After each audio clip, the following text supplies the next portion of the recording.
Farmasi Fakultas Matematika dan Ilmu Pengetahuan Alam Universitas Bengkulu. Perkenalkan, kali ini saya menjelaskan mengenai mata kuliah yang saya ampu, yaitu mata kuliah toksikologi dengan metode DIA, Delivery, Interaction, dan Assessment. Video ini dibuat sebagai salah satu syarat pengajuan sertifikasi dosen tahun 2023, yaitu pernyataan diri dosen dalam unjuk kerja di Dharma Perguruan Tinggi atau biasa disingkat dengan PDD UKT-DP dalam aspek pengajaran. Baiklah, saya akan memulai untuk menjelaskan mengenai deskripsi mata kuliah serta informasi umum lainnya mengenai mata kuliah toksikologi.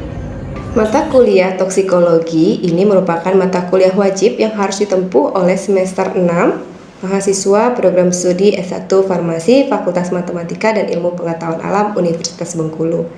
Mata kuliah toksikologi ini berbobot 2 SKS dengan materi yaitu membahas mengenai pengertian toksikologi, faktor-faktor yang mempengaruhi mengenai toksisitas, lalu respon tubuh terhadap senyawa asing dan mekanisme efek toksik serta terapi antidotumnya. Capaian pembelajaran pada mata kuliah toksikologi ini yaitu mahasiswa mampu memahami istilah-istilah yang ada dalam toksikologi, lalu mampu menjelaskan faktor-faktor yang mempengaruhi toksisitas, lalu mahasiswa mampu menerapkan uji toksisitas, dan mampu menerapkan tindakan penanganan pada kasus keracunan.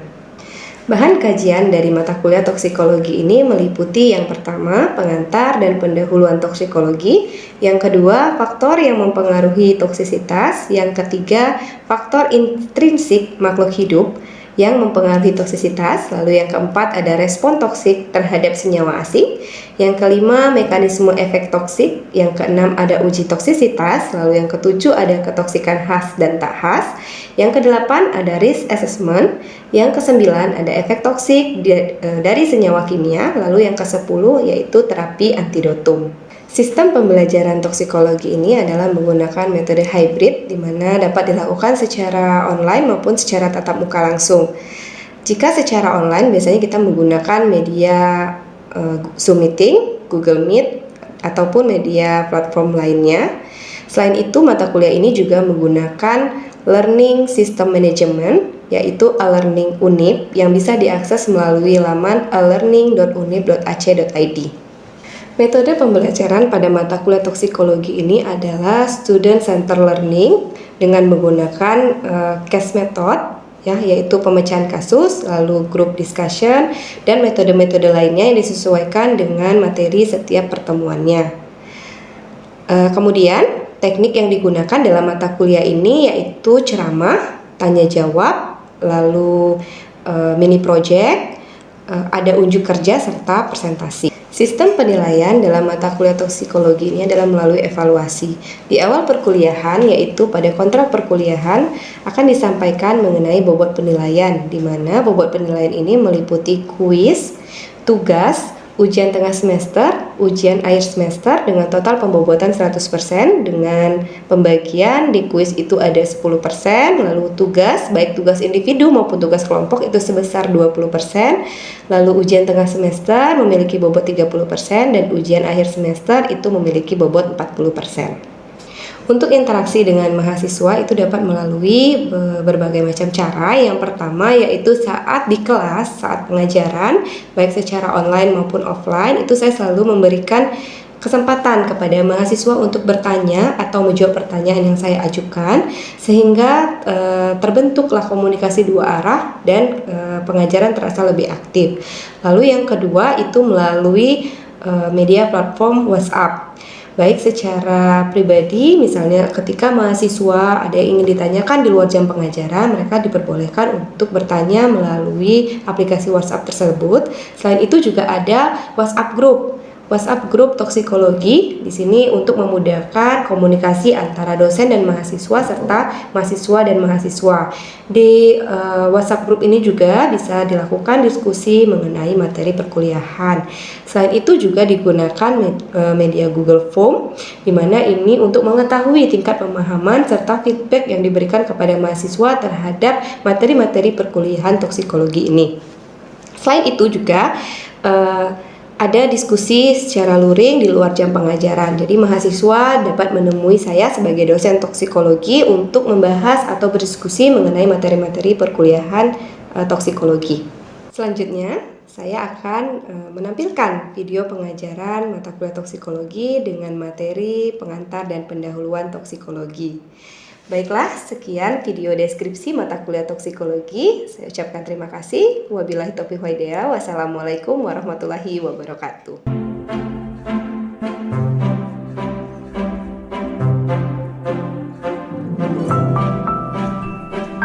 Warahmatullahi wabarakatuh.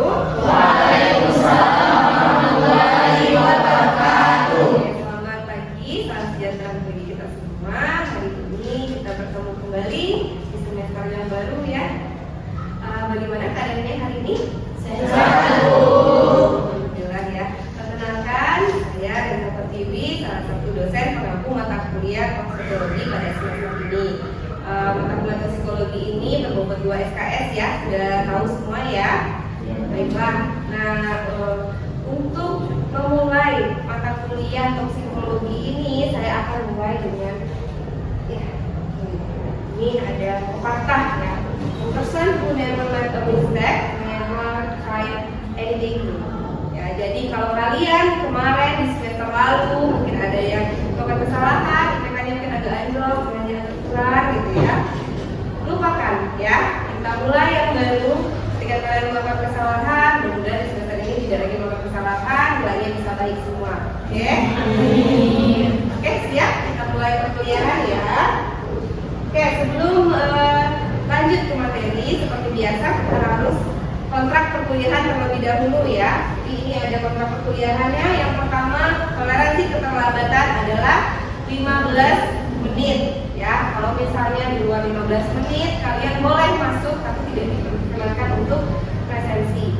Oke. Yang kedua, mahasiswa mengikuti pembelajaran ini harus dengan serius ya. Kalau misalnya kita di pertemuan daring, kalian harus on kamera semua. Ya, sepakat? Sepakat. Lalu yang ketiga, ya, kalian harus menggunakan pakaian yang rapi.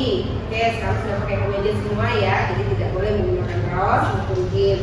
Yang keempat, harus mengikuti perkuliahan minimal 75%. Ya, kalau misalnya kalian mau mengikuti ujian akhir semester. Oke, untuk bobot penilaian itu ada keaktifan nanti sebesar 10% ya.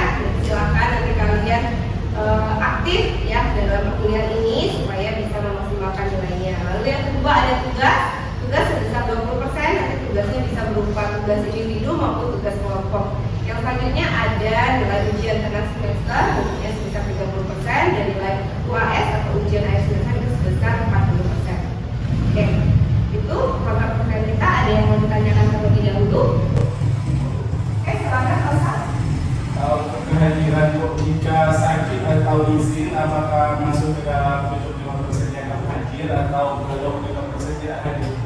Oke, kalau misalnya sakit itu harus disertai dengan surat keterangan dokter. Kalau misalnya kalian punya surat keterangan dokter, maka akan dianggap dalam 75%. Dan kalau misalnya izin ada kegiatan kampus, kalau surat izinnya itu dari fakultas ataupun dari prodi atau dari universitas, maka akan dianggap dalam 75%. Ya, seperti itu. Baik, ada lagi yang mau ditanyakan? Oke, sebelum masuk mungkin ada baiknya saya absensi dulu ya.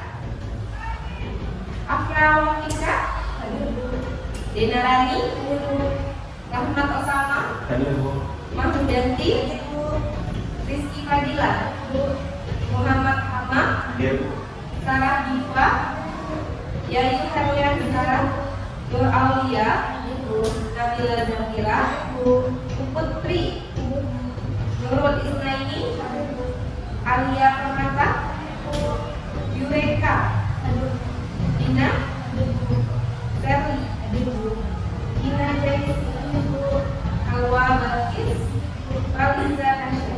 Ada yang perlu disebut namanya? Ini ada semua ya.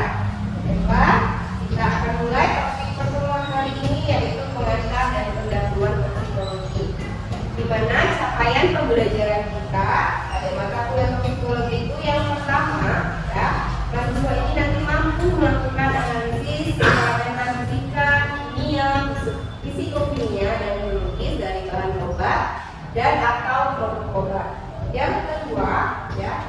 nanti mampu menerapkan ilmu dan teknologi dari dalam riset kefarmasian.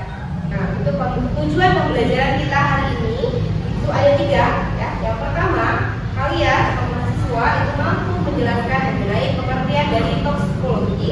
Yang kedua, ya, mahasiswa nanti mampu menjelaskan mengenai asas toksikologi.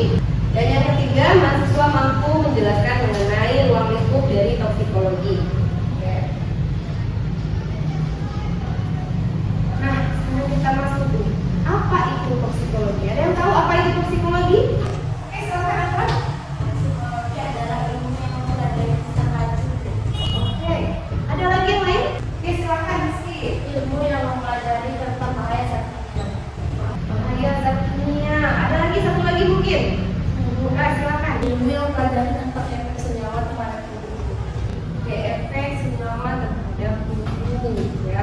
Jadi dari beberapa yang dijawab teman kalian itu sudah benar ya. Jadi, ilmu yang mempelajari bagaimana suatu zat kimia itu masuk ke dalam tubuh dan menimbulkan efek di dalam tubuh. Oke, di sini ada beberapa pernyataan ya. Yang pertama ada dari Lunis yang menyatakan bahwa toksikologi itu adalah ilmu yang mempelajari aksi berbahaya dari zat kimia terhadap sistem biologi. Lalu yang kedua itu ada dari Dahl dan Bruce ya, yang menyatakan bahwa ilmu toksikologi itu ilmu yang mempelajari pengaruh dari zat kimia terhadap sesuatu yang merugikan atas sistem tubuh atau sistem biologi kita. Ya, lalu yang ketiga itu ada Tindrell. Ya, Tindrell ini menyebutkan bahwa toksikologi itu adalah interaksi antara zat kimia atas sistem biologi. Ya, jadi kalau kita lihat dari beberapa pernyataan dan jawaban dari teman kalian, kita bisa menyimpulkan bahwa sebenarnya ilmu toksikologi ini adalah ilmu yang mempelajari mengenai bagaimana suatu zat kimia itu yang masuk ke dalam tubuh sehingga menimbulkan efek yang merugikan terhadap sistem dalam tubuh kita. Ya. Oke, kenapa kita penting mempelajari toksikologi ini?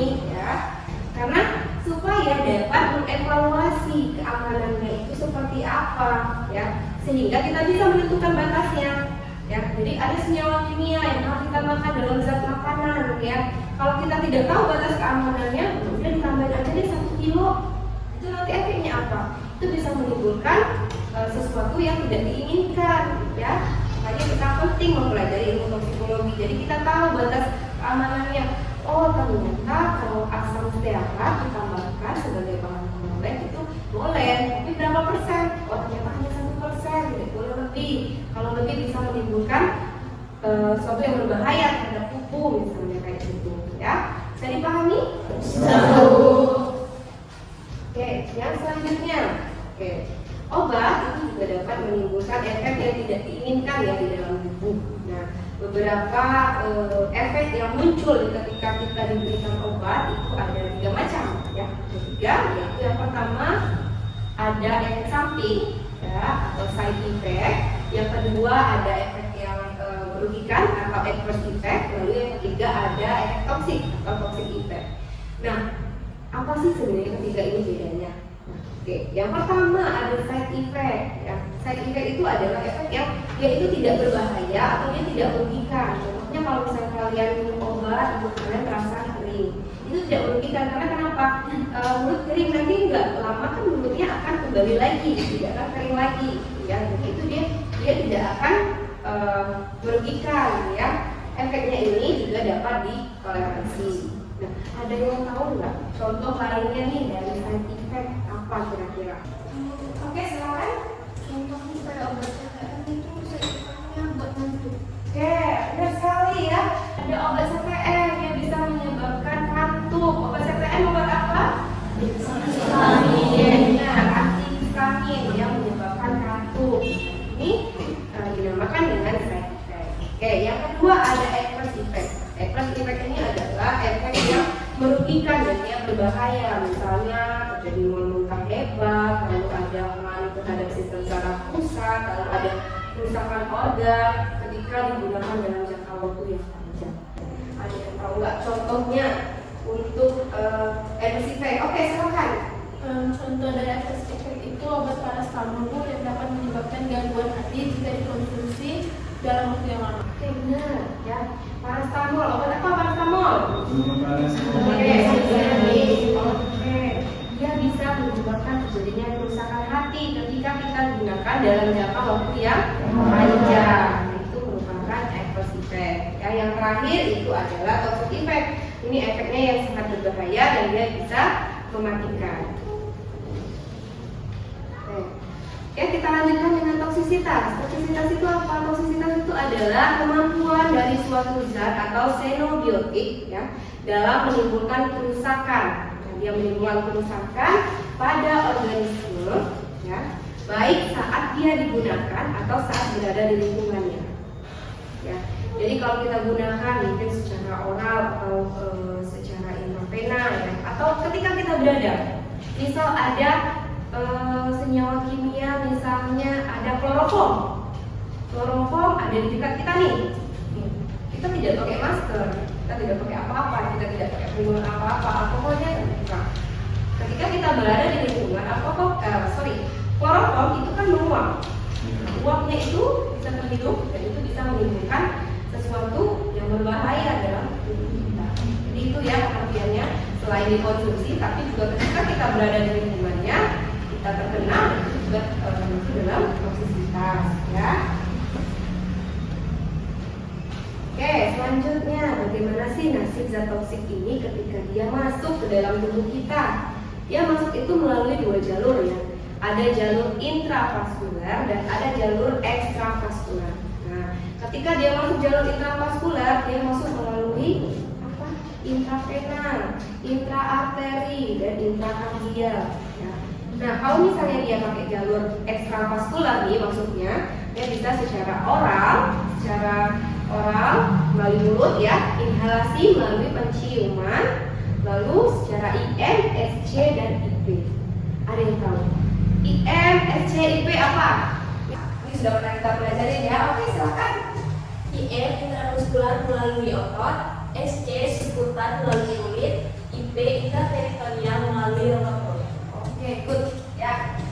Sudah tahu semua berarti ya.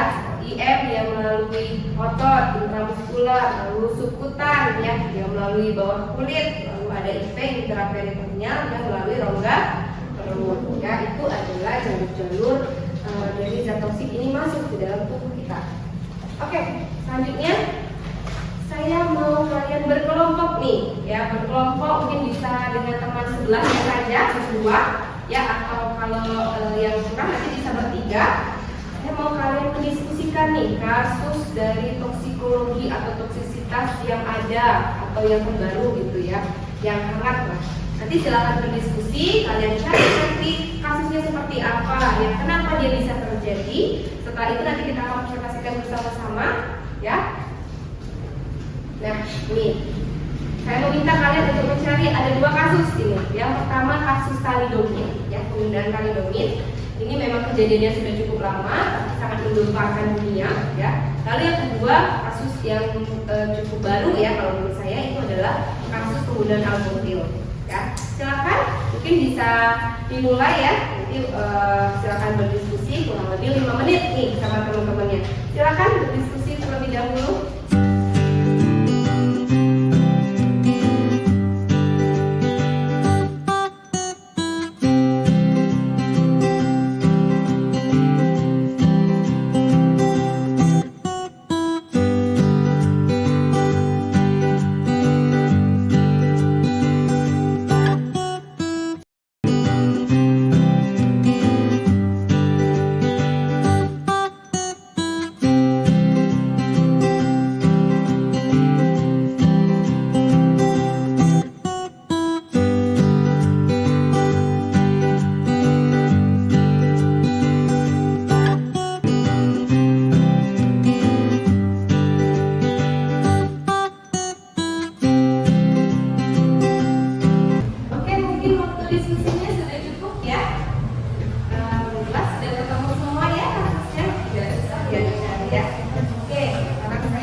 Ada yang pertama kasus talidomid. Oke, silakan pokoknya halo ayah, mungkin kalau bisa berdiri biar teman-teman berdiri. Kalau Salidom ini sebenarnya Salidom ini merupakan salah satu obat yang dikembangkan sebagai obat penenang karena dia itu non-adiktif dan juga non-partikulat, jadi karena dia tidak menyebabkan efek yang berupa ketagihan sering digunakan. Tetapi selain digunakan sebagai obat penenang, itu juga bisa digunakan sebagai obat untuk yang kalau ibu hamil itu mengalami morning sickness gitu. Nah jadi terkadang ibu-ibu tuh selain morning sickness itu juga insomnia, mengalami gangguan ketenangan, jadi Salidom ini sering dirasakan.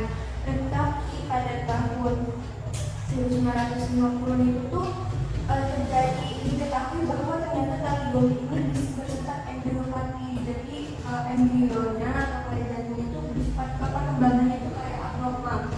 Jadi setelah diselidiki itu kebanyakan anak-anak yang lahir ketika ibunya menggunakan Salidom itu kayak lengannya itu mengalami kependekan, jari itu tidak tumbuh sempurna, jari kakinya itu tidak tumbuh. Ada kasus bahwa seorang wanita 63 tahun merupakan salah satu korban